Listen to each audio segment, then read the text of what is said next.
বন্ধুরা, সকাল সকাল মেয়ের জন্য আর খাবার বানালাম। আজকে বানিয়ে দিয়েছিলাম ডালিয়া জাস্ট একটু সেদ্ধ করে দিয়েছিলাম আলু দিয়ে। আর ওকে আমি এই প্রচণ্ড ঠান্ডাটার জন্য সর্দি কাশি হয়েছে বলে ভাত দিয়েছিলাম 2-3 দিন, খুব বমি করেছিল, তাই ওই জন্য ডালিয়া করে দিয়েছিলাম। আজকে বললো তুমি যদি আমাকে চাউমিন বানিয়ে দাও তবেই স্কুল আমি যাবো, নাহলে আমি স্কুল যাবো না।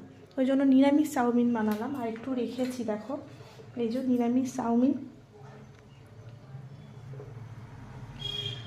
আর আমিষ, আচ্ছা তোমরা বলো যেসব মায়েরা বাচ্চাদেরকে টিফিন দাও, টিফিনে কি পেঁয়াজ দাও দিয়ে বইয়ের সাথে পাঠাও? আমার না মনটা কেমন কেমন লাগে। আর মেয়েটা না আমার সাথে থেকে ও অভ্যস্ত হয়ে গেছে এরকম, ও বলে আমি পেঁয়াজ দেওয়া টিফিন নিয়ে যাবো না, বইগুলো আমার আঁশ হয়ে যাবে। প্লিজ মায়েরা আমাকে একটু সাপোর্ট করো, তাহলে পেঁয়াজ বা ডিম দিলেও সারাদিন খাবার সময়ও পায় না, একটু তাহলে আমি সাপোর্ট পাই যদি কেউ দাও, বা কেউ যদি আমাদের পুরো নিরামিষাশী দাও তারাও যদি আমাকে কিছু টিফিন শেয়ার করো।